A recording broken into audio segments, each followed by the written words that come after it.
Paul Jennings has written more than 100 stories. He's won every Australian Children's Choice Book Award going, and the top-rating TV series Round the Twist and Driven Crazy were based on a selection of his enormously popular short story collections. Now, at the age of 77, Paul has written a memoir fittingly titled Untwisted. Paul Jennings, welcome to Drive.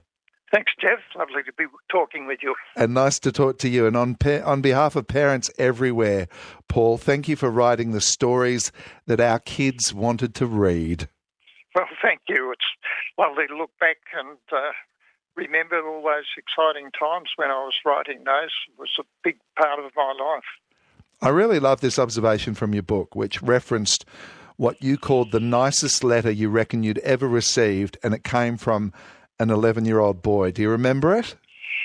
Yes, I think it was pretty short. He said, "Dear Paul Jennings, how come you know what it's like to be me?" And I thought that was a wonderful compliment because, of course, I don't know what it's like to be him, but I do know what it's like to be a child and put myself in the position of a child when I'm writing. And even though I was 40 when I started writing for children, I was able to somehow put myself in their shoes and remember that first day at school, the disappointments, the fears, what it was like being a little person. And you can't really write for children, I guess, unless you can do that. So it was the ultimate compliment from one of my readers. Paul, you say in the book that the boy in the story is always me, and I find there's something really beautiful about that because you might be a 77-year-old fella these days, but the kid lives on. How important is it, do you think, that the kid does live on in us? Yes, well, your childhood is so important to who you turn out to be. It's one of the reasons I wrote this biography, to sort of look back and see, well, what was it that made me a writer, and what was it that enabled me to write stories? And it was interesting to go through this process and look back and see the injuries of childhood and some of the joys and the woundings, and see how they sort of emerge in your stories, particularly the themes. Like I had a theme that kept erupting all the time, which was separation of the parent and the child. And that's an incredibly strong theme, because for a parent to lose a child is an incredibly horrible thing, and the same for the child to lose a parent. And I'd be writing stories, and in the end I'd say, "Oh, I've done it again." And I sort of said to myself, no more stories with that theme, Paul, but it does just show how important it is. You know, I was separated from my grandmother, who was really my carer when we lived in England. Yes. And when we came to Australia, she was coming with us, but the night before we would get on the boat, she had a dream that she'd die on the boat. She wouldn't come. And I never saw her again. And that was a huge loss for me at 6 years of age. So those sort of early woundings are with us even through to our old age. Paul Jennings is my guest. He has written his memoir. And Paul, you write in this memoir, extensively about your parents, and you tell the story of your dad, and you often quote your dad through a series of short, sharp exchanges that obviously never left you. You'll never be fit for anything but the workshop, or you'll never pass, or the silly son always gets put into the clergy or the army. And then you note just one remark from your mum that says, "I think that girl in the library is sweet on you, Paul." Yes. And I mean, people say, when you write a biography, you shouldn't use direct speech and report speech the way you say it, because you could never remember what you were saying like 30 or 40 or 50 years ago. But some little things stick in your head, and all of those I can actually remember. And I was wounded by my father. Really didn't want a son. In fact, I don't think he wanted children at all. My sister felt the same. and he never expected me to amount to anything, and he let me know that.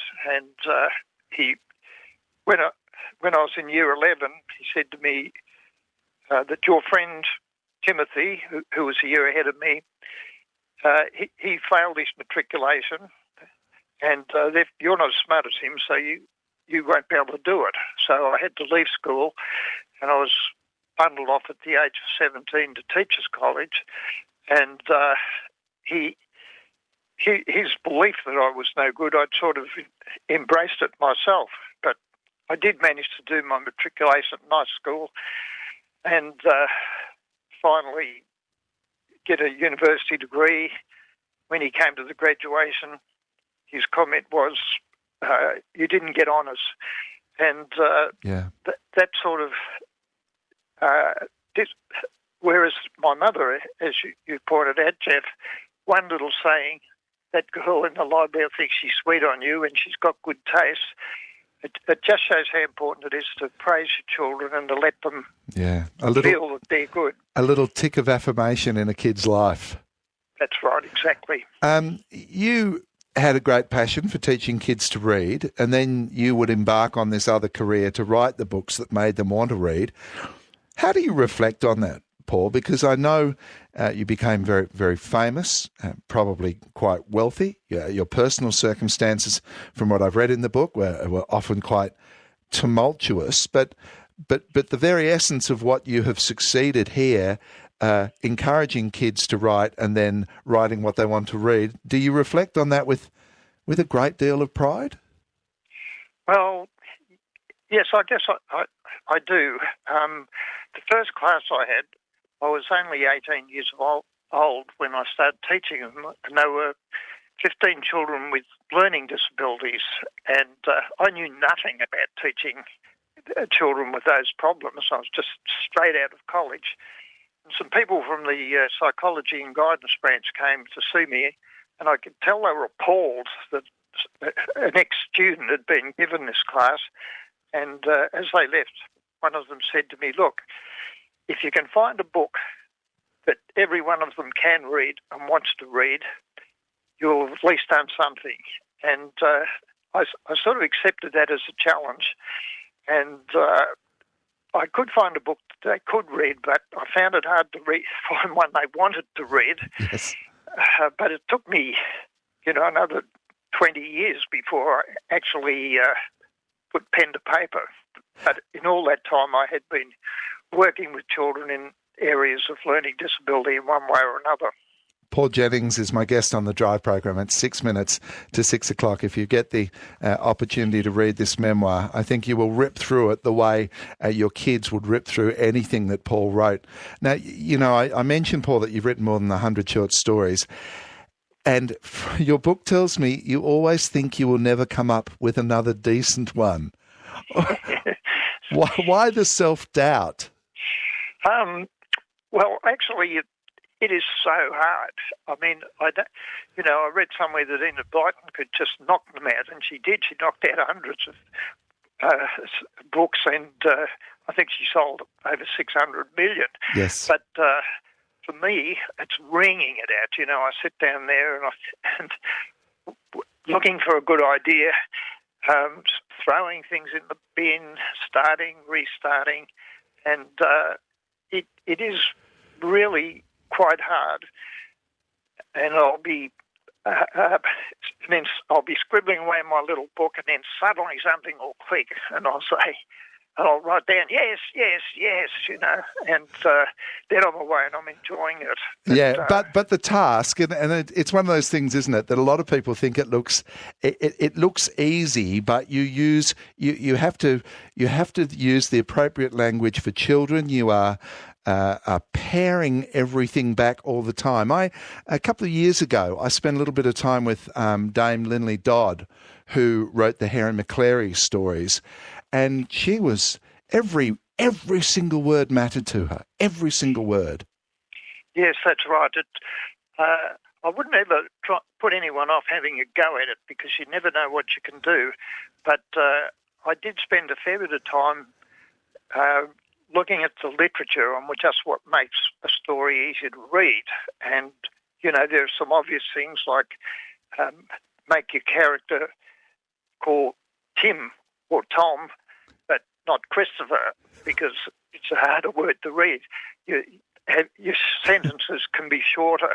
And, of course, the first sentence has got to really hook them in, because adults will read 20 or 30 pages before they give up on a book, but the kids will give you one page or even one paragraph or one line before they decide it's no good. Yeah. So it's really quite hard work, and you know, just about every adult writer seems to have a go at a kid's book, thinking they'll knock one out pretty quickly, and they usually find out it's a lot harder than it looks.